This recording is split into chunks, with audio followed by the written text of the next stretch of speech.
Mengkisahkan seorang kakek penambang emas. Mengetahui si kakek membawa emas, para tentara Najib pun ingin memilikinya dan ingin membunuh si kakek. Dan ternyata si kakek bukanlah kakek biasa. Si kakek pun memberikan perlawanan yang di luar dugaan para tentara itu. Bagaimanakah kisahnya? Langsung saja cari posisi paling nyaman. Selamat menonton. Engkol.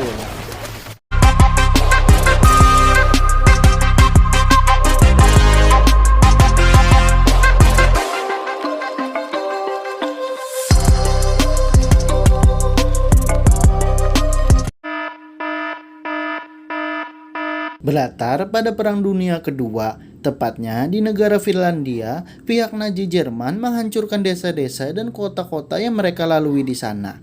Kisah akan berfokus kepada seorang pria berumur bernama Atami yang berada di padang belantara yang jauh dari pemukiman penduduk. Atami sedang mencari emas di sana. Setelah lama mencari, akhirnya Atami menemukan emas di dasar sungai. Atami memutuskan untuk menggali tanah di sekitar sana.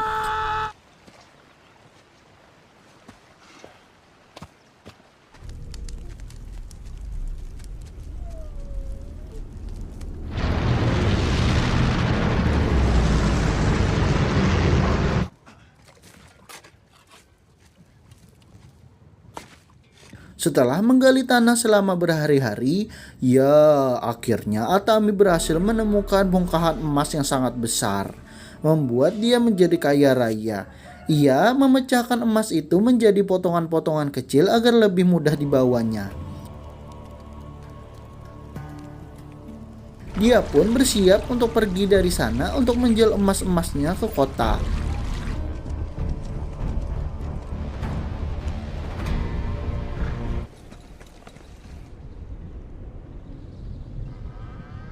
Namun saat di perjalanan, Atami bersisihan dengan pasukan tentara Nazi yang akan pulang ke negara asalnya.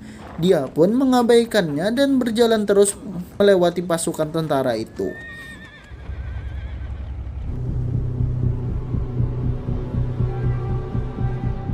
Tentara itu ingin menembaknya dan ditahan oleh si kapten karena tidak perlu buang-buang peluru, karena di jalan mereka sudah memasang ranjau di seluruh jalan.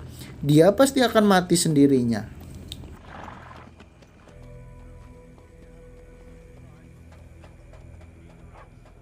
Tak lama Tami bertemu kembali dengan tentara Nazi di pasukan belakang. Berbeda dari sebelumnya, tentara ini menyuruh berhenti untuk memeriksa apa yang dibawa di dalam tasnya. Tentara ini sangatlah tengil sembari menembaki anjing Atami hingga lari ketakutan. Mereka kesenangan menemukan emas dan ingin merampas emas milik Atami. Mereka sudah salah besar dengan berurusan dengan Atami, mengira dia hanyalah kakek tua biasa, sehingga membuat Atami marah besar. Atami pun langsung membantai pasukan tersebut secara brutal.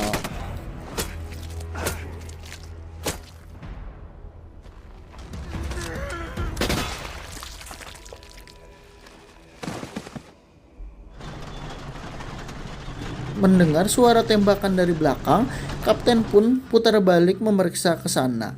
Setelah melihat ke sana, ternyata dia menemukan sekeping emas dan anak buahnya sudah mati, pasti dibunuh oleh si kakek yang tiada lain adalah Atami. Atami membawa emas, sang kapten pun memutuskan untuk mengejarnya untuk merebut emas dan membalaskan dendam anak buahnya yang sudah ia bunuh. Atami pun dihujani peluru. Beruntung, ia berhasil selamat menghindari tembakan itu. Namun naas tak lama Atami pun terkena ranjau sehingga membuat kuda kesayangannya pun mati dengan organ yang berceceran.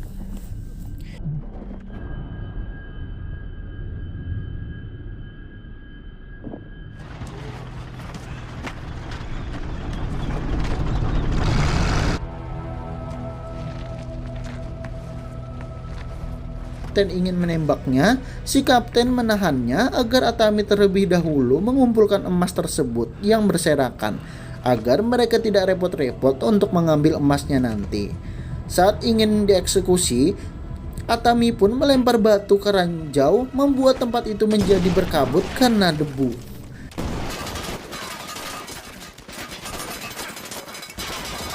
Kapten menyuruh anak buahnya memeriksa dan tiba-tiba Atami pun melempar ranjau ke kepala musuh. Seketika membuat tentara itu modar meledak. Kapten menyuruh 2 orang lagi untuk maju, namun nasibnya naas. Mereka tewas karena terinjak ranjau. Kapten menyuruh Sandra untuk berjalan di barisan depan sebagai umpan, memeriksa jalan aman dari ranjau. Mereka mendapatkan laporan untuk segera kembali untuk bersiap pergi ke medan perang dan meninggalkan Finlandia. Dan ya, setelah diperiksa dari kalung si kakek tersebut, dia adalah sosok Atami, sang legenda dari Finlandia yang terkenal paling ditakuti di kesatuan tentara Finlandia dan memperingati jangan berurusan dengan pria tersebut. Saat perang Rusia melawan Finlandia dalam perang musim salju, dia kehilangan rumah dan keluarganya karena pasukan Rusia. Dan mulai itulah dia berubah menjadi sosok yang sangat kejam dan tak terkendali. Bahkan pemerintah pun tidak sanggup menangani sifatnya. Mereka menugaskan misi mustahil sama seperti misi bunuh diri. Ia ditugaskan seorang diri untuk mengejar pasukan patroli Rusia di padang gurun. Dan alangkah terkejutnya, pemerintah setelah Atami berhasil melakukan misi tersebut. Rumor mengatakan pria ini sudah membunuh lebih dari 300 tentara Rusia selama peperangan berlangsung. Mereka menjulukinya sebagai Kosai, artinya prajurit abadi. Kapten pun yang memiliki tekad yang kuat pun menganggap itu hanyalah dongeng semata. Kapten enggan untuk pulang sebelum mendapatkan emas tersebut dan berhasrat untuk balas dendam atas kematian anak buahnya. Saat Atami bersembunyi di bawah mobil untuk beristirahat, tak lama pasukan tentara tersebut membawa anjing untuk melacaknya.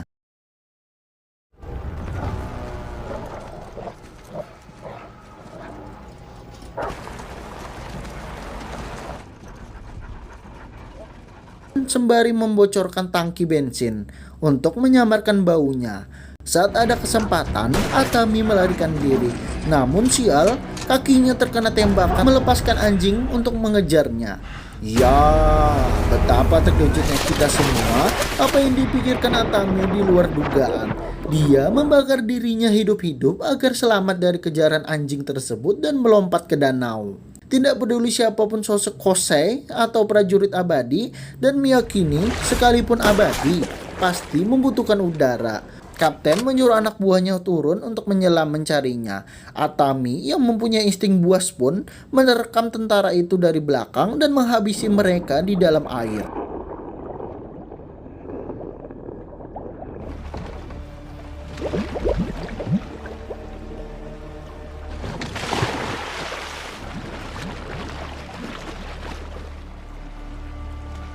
Karena ketakutan, salah satu tentara itu kabur karena tidak ingin mati. Ya, dia dianggap membangkang perintah dan langsung ditembak mati oleh si kapten.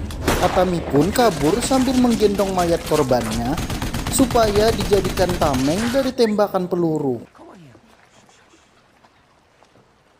Sesampainya Atami ke kota terdekat, tempat itu sudah luluh ratakan oleh api. Tidak ada yang tersisa di sana, penduduknya sudah tidak ada yang tersisa.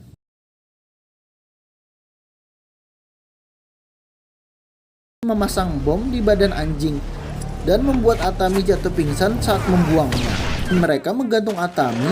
Mereka pun memberikan penghormatan yang terakhir kalinya karena perjuangan Atami untuk bertahan hidup patut diapresiasi. Meskipun musuh, kapten pun respect kepada Atami dan memberikan kepingan emas ke sakunya sebagai ucapan terima kasih sudah mengumpulkan emas untuk dirinya.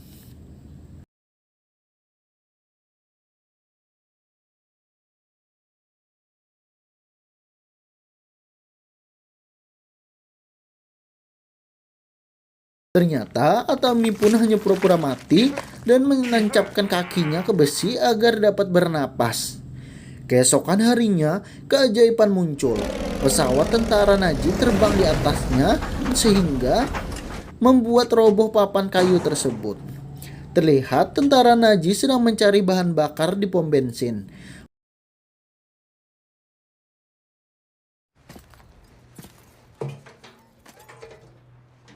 Melihat Atami yang masih hidup, mereka ingin menembak kepalanya. Dan tiba-tiba Atami langsung menendang kakinya dan menghajar tentara itu sampai tewas. Saat Atami sudah pasrah akan kekalahannya karena sudah tidak mungkin lagi untuk mengejar pasukan tentara tersebut dan memutuskan untuk mengubur emasnya menandakan kekalahannya dan sudah menyerah. Namun saat melihat pesawat tentara Nazi, Atami pun memutuskan bertekad untuk menyusulnya. Dan sebelum itu, ia menjahit lukanya terlebih dahulu dengan alat seadanya tanpa bius. Adegan ini hanya dimiliki seseorang yang memiliki tekad yang sangat kuat.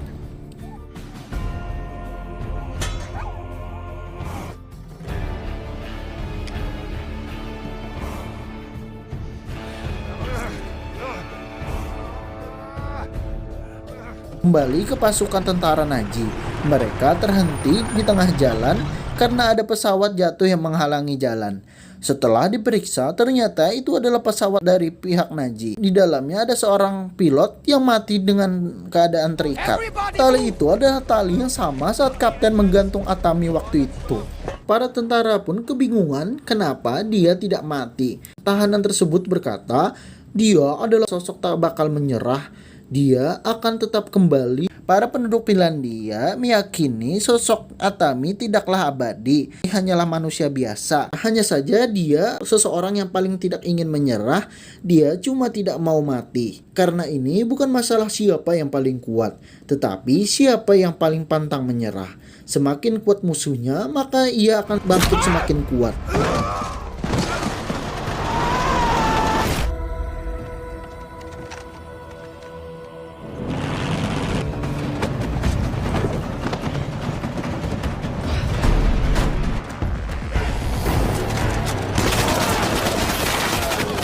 Si kapten menyuruh menaikkan kecepatan karena sebentar lagi sampai ke bandara penjemputan.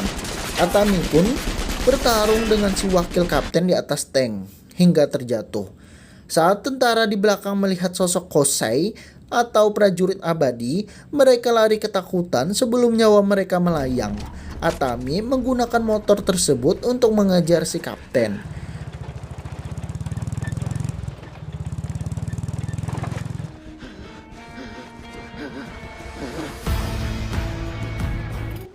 Tiba-tiba di bandara si kapten menembak anak buahnya yang tersisa karena tidak ingin membagi emasnya yang dia punya. Ya, di sini aksinya sungguh sangat mengadrenalinkan. Atami mengejar pesawat yang lepas landas dengan motornya. Pilot pun terkena tembakan dari motor tersebut.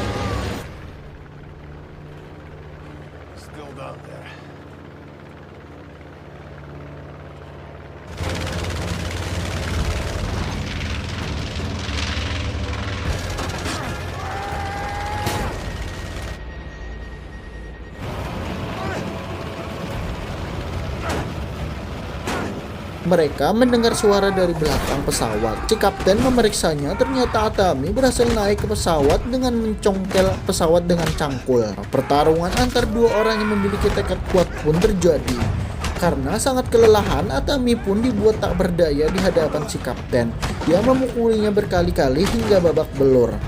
Namun karena dia tidak ingin menyerah, si kapten mencabut sabuk pengaman yang dililitkan ke tangannya sehingga ujung besi dijadikannya senjata. Saat si kapten ingin menghajarnya kembali, Atami berhasil menangkap sabuknya dan mengaitkan ke bom nuklir yang ada di dalam pesawat. Si bos pun tewas secara mengenaskan.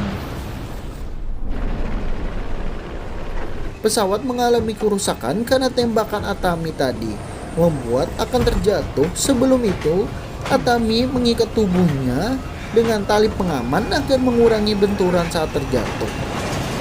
Beruntung pesawat itu terjatuh di kubangan lumpur. Atami berhasil selamat dari kejadian tersebut.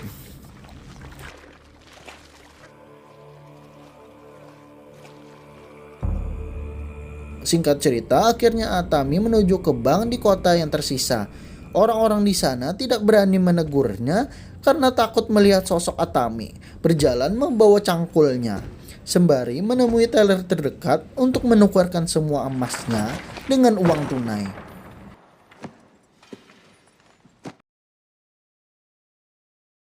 Tamat. Pesan yang kita dapat dari film ini adalah diam lebih baik daripada berbicara. Akan tetapi bila sesuatu berharga milikmu dirampas, maka lawanlah sekuat tenaga meskipun harus mempertaruhkan nyawa sekalipun demi harga diri dan martabatmu. Kezaliman akan terus ada bukan karena banyaknya orang-orang jahat, tapi karena berdiam dirinya orang-orang baik. Ali bin Abi Thalib radhiyallahu an. Saya Tom mengucapkan terima kasih sudah menonton. Sampai jumpa di video berikutnya. Adios. Sumbu kompor Abu Jahal.